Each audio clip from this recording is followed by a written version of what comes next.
La ridícula idea de no volver a verte, de Rosa Montero. Narrado por la autora. El arte de fingir dolor. Como no he tenido hijos, lo más importante que me ha sucedido en la vida son mis muertos, y con ello me refiero a la muerte de mis seres queridos. ¿Te parece lúgubre? ¿Quizá incluso morboso? Yo no lo veo así, antes al contrario. Me resulta algo tan lógico, tan natural, tan cierto. Solo en los nacimientos y en las muertes se sale uno del tiempo. La Tierra detiene su rotación y las trivialidades en las que malgastamos las horas caen sobre el suelo como polvo de purpurina. Cuando un niño nace o una persona muere, el presente se parte por la mitad y te deja atisbar por un instante la grieta de lo verdadero, monumental, ardiente e impasible. Nunca se siente uno tan auténtico como bordeando esas fronteras biológicas. Tienes una clara conciencia de estar viviendo algo muy grande. Hace muchos años, el periodista Iñaki Gabilondo me dijo en una entrevista que la muerte de su primera mujer, que falleció muy joven y de cáncer, había sido muy dura, sí, pero también lo más trascendental que le había ocurrido. Sus palabras me impresionaron. De hecho, las recuerdo aún, aunque tengo una confusa memoria de mosquito. Entonces creí comprender bien lo que quería decir, pero después de experimentarlo, lo he entendido mejor. No todo es horrible en la muerte, aunque parezca mentira. Me asombro al escucharme decir esto. Pero este no es un libro sobre la muerte. En realidad no sé bien qué es o qué será. Aquí lo tengo ahora, en la punta de mis dedos. Apenas unas líneas en una tableta, un cúmulo de células electrónicas aún indeterminadas que podrían ser abortadas muy fácilmente.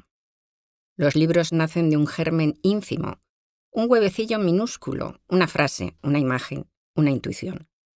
Y crecen como cigotos, orgánicamente, célula a célula, diferenciándose en tejidos y estructuras cada vez más complejas, hasta llegar a convertirse en una criatura completa y a menudo inesperada. Te confieso que tengo una idea de lo que quiero hacer con este texto, pero ¿se mantendrá el proyecto hasta el final o aparecerá cualquier otra cosa? Me siento como ese pastor del viejo chiste que está tallando distraídamente un trozo de madera con su navaja y que, cuando un paseante le pregunta ¿qué figura está haciendo?, contesta: pues, si sale con barba San Antón y si no, la Purísima Concepción. Una imagen sagrada, en cualquier caso. La santa de este libro es Marie Curie. Siempre me resultó una mujer fascinante, cosa que, por otra parte, le ocurre a casi todo el mundo, porque es un personaje anómalo y romántico que parece más grande que la vida. Una polaca espectacular, que fue capaz de ganar 2 premios Nobel, uno de física en 1903 junto con su marido, Pierre Curie, y otro de química en 1911 en solitario. De hecho, en toda la historia de los Nobel solo ha habido otras 3 personas que obtuvieron 2 galardones: Linus Pauling, Frederick Sanger y John Bardeen, y solo Pauling lo hizo en 2 categorías distintas, como Marie. Pero Linus se llevó un premio de química y otro de la paz, y hay que reconocer que este último vale bastante menos. Como he sabido, hasta se lo dieron a Kissinger. O sea que Madame Curie permanece imbatible. Además, Marie descubrió y midió la radiactividad, esa propiedad aterradora de la naturaleza. Fulgurantes rayos sobrehumanos que curan y que matan, que achicharran tumores cancerosos en la radioterapia o calcinan cuerpos tras una deflagración atómica. Suyo es también el hallazgo del polonio y el radio, 2 elementos mucho más activos que el uranio. El polonio, el primero que encontró, por eso lo bautizó con el nombre de su país, quedó muy pronto oscurecido por la relevancia del radio, aunque últimamente se ha puesto de moda como una eficiente manera de asesinar. Recordemos la terrible muerte del exespía ruso Alexander Litvinenko en 2006, tras ingerir polonio 210, o el polémico caso de Arafat, otro Nobel de la Paz alucinante. De modo que hasta esas siniestras aplicaciones llegó la blanca mano de Marie Curie. Pero, para bien o para mal, esa fuerza devastadora está en la misma base de la construcción del siglo XX y probablemente también del XXI. Vivimos tiempos radiactivos. La magnitud profesional de Madame Curie fue una absoluta rareza en una época en la que a las mujeres no les estaba permitido casi nada. De hecho, hoy siguen siendo relativamente escasas las científicas y, desde luego, todavía se les escatiman los galardones. Desde el comienzo de los Nobel hasta el año 2011, se han llevado el premio 786 hombres por solo 44 mujeres, poco más del 6%. Y además, la inmensa mayoría de ellas fueron de la paz y de literatura. Hasta 2011 solo hay 4 laureadas en química y 2 en física, incluyendo el doblete de Curie, que levanta mucho el porcentaje. Por no hablar de los casos en los que simplemente les robaron el Nobel, como sucedió con Lise Meitner, 1878-1968, que participó sustancialmente en el descubrimiento de la fisión nuclear, aunque el galardón se lo llevó en 1944 el alemán Otto Hahn, sin ni siquiera mencionarla, porque además Lise era judía y eran tiempos nazis. Lise tuvo la suerte de vivir lo bastante como para empezar a ser reivindicada y recibir algunos homenajes en su vejez. No sé si eso compensará la herida de una vida entera. Mucho peor es lo que sucedió con Rosalind Franklin, 1920-1958, eminente científica británica que descubrió los fundamentos de la estructura molecular del ADN. Wilkins, un compañero de trabajo con quien mantenía una relación conflictiva, era un mundo todavía muy machista, cogió las notas de Rosalind y una importantísima fotografía que la científica había logrado tomar del ADN por medio de un complejo proceso denominado difracción de rayos X, y, sin que ella lo supiera ni lo autorizara, mostró todo a 2 colegas, Watson y Crick, que estaban trabajando en el mismo campo y que, tras apropiarse ilegalmente de esos descubrimientos, se basaron en ellos para desarrollar su propio trabajo. Se ignora si Rosalind llegó a conocer el robo intelectual del que había sido objeto. Falleció muy joven, a los 37 años, de un cáncer de ovario muy probablemente causado por la exposición a esos rayos X que le permitieron atisbar las entrañas del ADN. En 1962, 4 años después de la muerte de Franklin, Watson, Crick y Wilkins obtuvieron el Nobel de Medicina por sus hallazgos sobre el ADN. Como el galardón no se puede ganar póstumamente, nunca se lo hubiera llevado Rosalind, aunque desde luego se lo merecía. Pero lo más vergonzoso es que ni Watson ni Crick mencionaron a Franklin ni reconocieron su aportación. En fin, una historia sucia y triste. Aunque por lo menos se conoce. Me pregunto cuántos otros casos de espionaje, apropiación indebida y parasitismo ha podido haber en la historia de la ciencia sin que hayan llegado a hacerse públicos. Increíble. Mientras redactaba las líneas anteriores, me ha mandado un mensaje a mi Facebook una amiga de la página, Sandra Castellanos. No nos conocemos personalmente, solo sé que vive en Canadá y que es una buena escritora principiante porque la he leído. Hacía meses que no hablábamos y de repente, salido de la chisporroteante vastedad cibernética, me llega lo siguiente. Hola Rosa, vi esto y pensé que te encantaría. De Por amor a la física, de Walter Lewin. Los retos de los límites de nuestro equipamiento hacen aún más asombrosos los logros de Henrietta Swan Leavitt, una brillante pero por lo general ignorada astrónoma. Leavitt trabajaba en el Observatorio de Harvard en un puesto secundario en 1908, cuando comenzó su trabajo, que logró dar un salto gigante en la medición de la distancia a las estrellas. Este tipo de cosas han pasado tan a menudo en la historia de la ciencia que el hecho de minimizar el talento, la inteligencia y la contribución de las mujeres científicas debería considerarse un error sistémico. Y en el pie de página. Le sucedió a Lise Meitner, que ayudó a descubrir la fisión nuclear, a Rosalind Franklin, que contribuyó a descubrir la estructura del ADN, y a Jocelyn Bell, que descubrió los púlsares y que debería haber compartido en 1974 el premio Nobel que le dieron a su supervisor, Anthony Hewitt.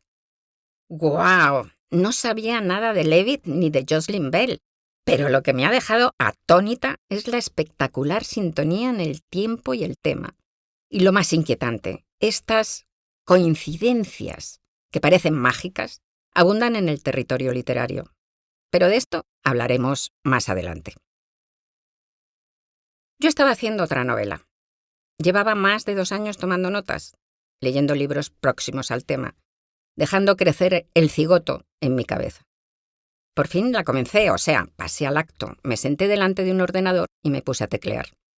Fue en noviembre de 2011. Toda la trama sucede en la selva, ese asfixiante, putrefacto, enloquecedor vientre vegetal. Escribí los 3 capítulos primeros, y me gustan.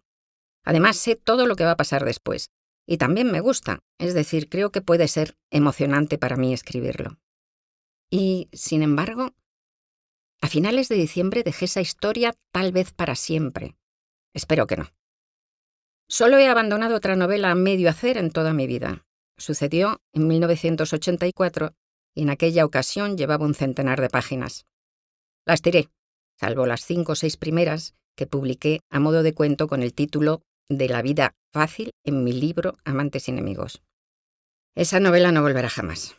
Dejé de sentir a los personajes, dejaron de importarme sus peripecias, me cansé del tema. Para poder escribir una novela, para aguantar las tediosas y larguísimas sentadas que ese trabajo implica mes tras mes, año tras año, la historia tiene que guardar burbujas de luz dentro de tu cabeza. Escenas que son islas de emoción candente.